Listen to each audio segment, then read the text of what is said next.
Hello नमस्ते फेरि पनि तपाईहरुलाई अर्को भ्लगमा स्वागत छ। आज चाहिँ हामी अर्को ठाउँ रेड लेक भन्ने ठाउँमा जाँदैछौँ। अगाडि हिँड्नुहुन्छ साथीहरु। हामी अलि भर्खर खाना खाएर हिँडिसकेका छौँ र चाहिँ पाइने तपाईहरु भित्र चाहिँ हेर्नुस् माछाहरु पनि सबै भइसक्यो। माछा पनि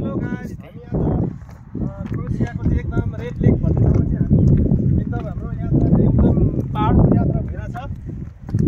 अनि नेपालबाट हामी सबैजना छौँ, हामी साथीहरु।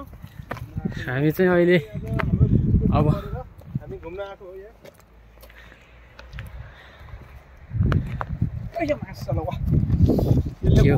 तर्से यार तल मुनि हेर्दा यस्तो घोच्ने रहेछ। यस्तो खालको चाहिँ हाम्रो उतातिर पहाडमा ट्रेकको लागि भनेर हामी निस्किसकेका छौँ। अहिले चाहिँ उतातिर साथीहरु हुनुहुन्छ र हामी चाहिँ अहिले गइसकेका छौँ। यहाँबाट सायद 2 किलोमिटर जति टाढा होला।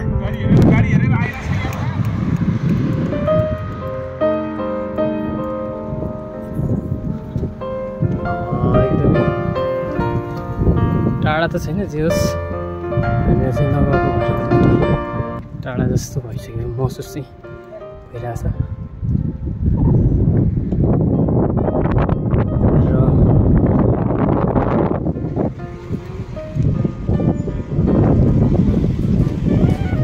एकदमै रमाइलो छ। उता भन्दा एकदम बेस्ट ठाउँ लाग्यो। यहाँ चाहिँ चिसो चाहिँ एकदमै धेरै, एकदम आज झन् एकदम थोरै लगाएर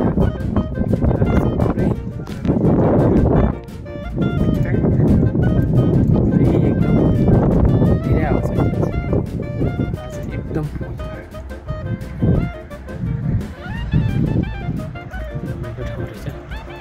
चर्च रहेछ यहाँ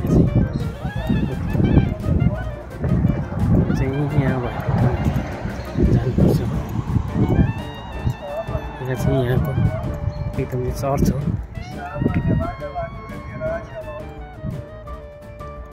पुरानो पुरानो घरहरू एकदमै त्यसरी बनाएको छ। यहाँ चाहिँ के वन वे जस्तो छ, बाटो एकदमै सागरो छ। यो चाहिँ क्रोसियाको एकदमै पुरानो पुरानो घरहरू पुरै भत्किसकेको छ।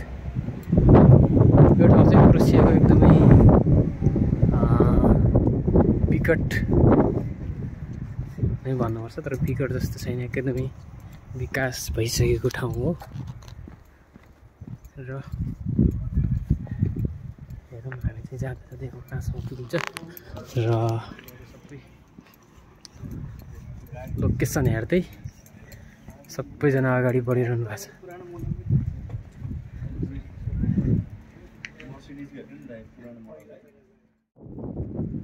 सुनसान छ सबै बजार चाहिँ। अस्ति हामी सिङ्गो त्यहाँसम्म आएको र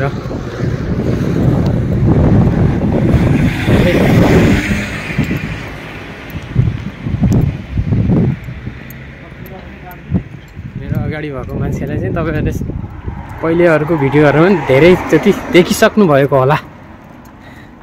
हामी रुम पार्टनर,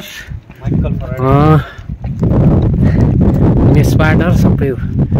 नेपालबाट आउने पार्टनर सबै जो अहिलेसम्म छुट्टिनु परेको छैन, एकजना चाहिँ छुट्टिसक्नु भयो। माथि डाँडानेर पुगिसकेका छौँ। यहाँ चाहिँ एकदमै ठुलो मार्केट छ। अब चाहिँ हामी एकदमै माथि पुगिसकेका छौँ। कस्तो छ, जे होस् काठमाडौँ जस्तै छ उतातिर। माथि एकदमै पहाड, तल एकदम समतल परेको ठाउँ। यहाँ चाहिँ एकदमै खेतीहरू चाहिँ टन्नै हुन्छ। आलुहरू मकैहरू सबै लगाउँछ। अझै टाढा रहेछ, ब्लू लेकबाट अझै 2 किलोमिटर जति टाढा। र हामी चाहिँ गइरहेछौँ अहिले। तर आज धेरै एकदमै चिसो हावा चलिरहेछ, एकदम धेरै, एकदमै। र धेरै भन्दा नि धेरै एकदम पुरै यहाँ चाहिँ एकदमै धेरै हिउँ पर्छ पछि चाहिँ, एकदमै धेरै। अहिलेसम्म एउटा नि हरियो पातहरू आएको छैन, पछि चाहिँ कस्तो हुन्छ होला हेर्नुपर्छ। त्यसपछि हामी अर्को सिजनमा पनि एउटा भ्लग ल्याउने कोसिस गर्छु। यहाँ त एकदमै सुनसान, धेरै माथि हो यो त्यो। र रेड लेक चाहिँ अलि टाढा नै रहेछ, एकदमै टाढा। एउटा उताको ठाउँ चाहिँ तल पहाडी, त्यहाँ चाहिँ धेरै हिउँ परिरहेछ। 4-5 एक हप्ता जति भइसक्यो यहाँ चाहिँ उ भएको यस्तो परिरहेको। फाइनली हामी रेड लेकमा पुगिसकेका छौँ। रेड लेक भन्ने यही रहेछ। पिक्चरमा चाहिँ रेड रहेछ, रेड चाहिँ छैन रहेछ, माथि डाँडा डाँडा होस् रातो रहेछ, त्यहीलाई रेड हुने होला।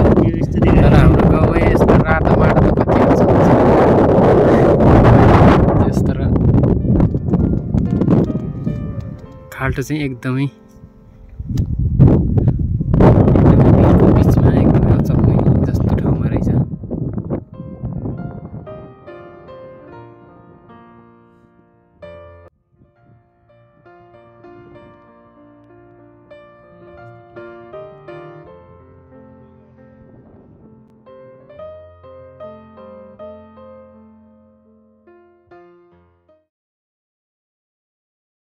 हामी चाहिँ अब माथिबाट हेर्ने भनेर माथि लागिसक्यौँ।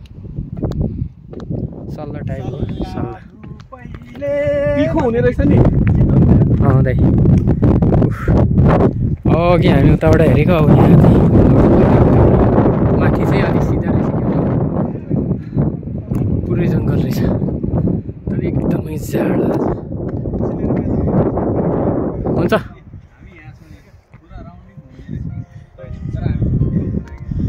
आउनुपर्छ क्या अर्को दिन। यहाँ चाहिँ यहाँको बारेमा पुरै हान्दै हुनुहुन्छ नि त फेरि यहाँको।